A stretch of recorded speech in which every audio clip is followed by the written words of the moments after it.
ఇదే అంశంపై డీటెయిల్స్ ప్రేమ్ అడిగి తెలుసుకుందాం. ప్రేమ్, కేబినెట్ భేటీలో ప్రధానంగా చర్చించే అంశాలకు సంబంధించి అప్డేట్స్ చెప్పండి. యశోద, మరికొద్ది సేపట్లో ప్రగతి భవన్లో రాష్ట్ర కేబినెట్ సమావేశం కానుంది.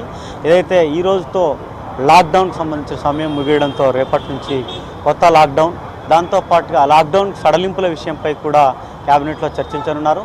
ముఖ్యంగా ఇరిగేషన్ ప్రాజెక్టులకు సంబంధించి గోదావరి నదీ జలాల వినియోగం, దాంతోపాటుగా కాళేశ్వరం నుంచి నీటిని ఏ విధంగా ఎత్తిపోతలు చెరువులు కానీ కుంటలు కానీ, దాంతోపాటుగా ఉన్నటువంటి చిన్న లిఫ్ట్ ఇరిగేషన్ ప్రాజెక్టులు రిజర్వాయర్లను నింపడం కోసం, దాంతోపాటుగా ఈ వ్యవసాయానికి సంబంధించి ఈ వానాకాలం పంటలకు ఇప్పటికే రాష్ట్ర ప్రభుత్వం ప్రకటించింది కాబట్టి దానిపై కూడా ఒక నిర్ణయం తీసుకున్నారు.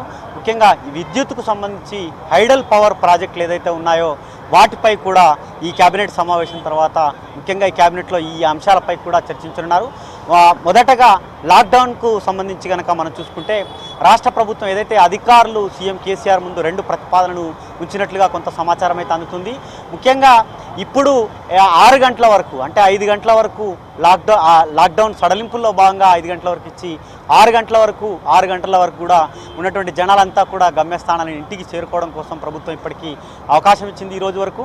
అయితే దాన్ని ఇంకొక 2 గంటల పాటు పెంచుతూ, అంటే 7 గంటల వరకు ఉంచాలని చెప్పేసి మరొక ప్రతిపాదన, 7 గంటల వరకు సడలింపులు ఇస్తూ 7 గంటల నుంచి పొద్దున 6 గంటల వరకు కూడా లాక్డౌన్ విధించాలని చెప్పేసి ఒక ప్రతిపాదనను అధికారులంతా కూడా సీఎం కేసీఆర్ ముందు ఉంచనున్నారు. మరొక వైపు రాష్ట్ర వ్యాప్తంగా మొదట ఎట్లయితే నైట్ కర్ఫ్యూను విధించారో అదేవిధంగా కూడా మళ్ళొకసారి సెకండ్ ప్రతిపాదనగా నైట్ కర్ఫ్యూను కూడా అధికారులు నైట్ కర్ఫ్యూ కూడా పెట్టాలని చెప్పేసి రాష్ట్ర వ్యాప్తంగా సీఎం కేసీఆర్ ముందు ఈ 2 ప్రతిపాదనలు లాక్డౌన్కు సంబంధించి ఉంచనున్నారు. మరొక వైపు ఇప్పటికీ ఈ సినిమా హాళ్లకు సంబంధించి క్లబ్బులు, పబ్బులు వీటన్నిటిపై కూడా 50% మించకుండా ఉంచాలా, లేకపోతే కొన్ని రిస్ట్రిక్షన్స్ తోటి వీటినన్నిటిని కూడా ఓపెన్ చేస్తే ఎలా ఉంటుందనే అంశంపై కూడా సీఎం కేసీఆర్తో అధికారులు అయితే ఇప్పుడు ఈ ప్రతిపాదనను కూడా సీఎం కేసీఆర్ ముందు ఉంటున్నారు. చూడాలి మరి కేబినెట్లో ఈ అంశాలపై ఏదైతే లాక్డౌన్ సడలింపులు, నైట్ కర్ఫ్యూ, మిగతా ఈ సినిమా హాళ్ళు, పబ్బులు, క్లబ్బులు వీటన్నిటిపై కూడా కేబినెట్లో చర్చించిన తర్వాత ప్రభుత్వం ఒక నిర్ణయం అయితే ప్రకటించింది. మరొక వైపు వ్యవసాయానికి సంబంధించి మేజర్గా ఇప్పటికే రాష్ట్ర ప్రభుత్వం అకాల వర్షాలతోటి మొదటి నుంచి కూడా ప్రభుత్వం కొనుగోళ్ల విషయంలో ఈ ట్రాన్స్పోర్ట్ ఇబ్బందితోటి చాలామంది వరకు పంట నష్టం అయితే కళ్ళాల మీదనే జరిగింది. అట్లాంటి పంట నష్టం జరిగినా కూడా రాష్ట్ర ప్రభుత్వం పంట నష్టానికి సంబంధించిన రైతులకు ఎవరికి కూడా ఇప్పటివరకైతే ప్రభుత్వం పంట నష్టానికి సంబంధించిన పైసలు అయితే ఇప్పటివరకు కూడా ఇవ్వలేదు. ఇప్పటికీ కూడా చాలా కొనుగోలు సెంటర్లో దాదాపు 10 నుంచి 20% వరకు కూడా రాష్ట్ర వ్యాప్తంగా పంటలకు సంబంధించిన ధాన్యాన్ని ఇప్పటివరకు కూడా కొనుగోలు చేయలేదు. వాటిని కూడా ఖచ్చితంగా కొనుగోలు చేయాలని చెప్పేసి ప్రతిపక్ష పార్టీలు డిమాండ్ చేస్తున్నాయి.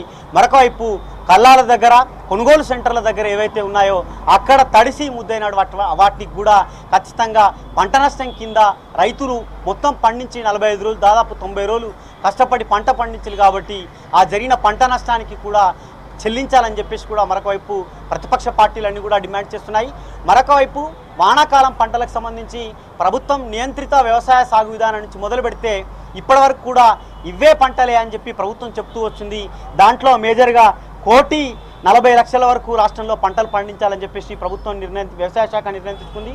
దాంట్లో 70 లక్షల ఎకరాలకు పైగా పత్తి సాగు, దాంతోపాటుగా 40 లక్షల ఎకరాలలో వరి, మిగతా ఏదైతే ఉద్యానవన పంటలు కానీ మిగతా కందులు, వేరుశెనగ, నువ్వులు, ఆవాలు, ఈ వరికి ప్రత్యామ్నాయ పంటలుగా ఉన్నటువంటి మిగతా వాటిని అన్నింటినీ కూడా పండించాలని చెప్పేసి కూడా, దీంతో పాటుగా ఏవైతే ఉద్యానవన పంటలు కానీ వేరుశెనగలు ఏవైతే ఉన్నాయో దానిపై కూడా ప్రభుత్వం ఇప్పటికే ఆయిల్ ఫామ్కు సంబంధించి సబ్సిడీ విషయంలో కూడా ప్రభుత్వం ఒక నిర్ణయం తీసుకుంది కాబట్టి మెజార్టీగా ఆయిల్ ఫామ్ సాగు వైపు కూడా ఇప్పటికే వ్యవసాయ శాఖ కూడా కొన్ని రివ్యూలు కూడా చేసింది.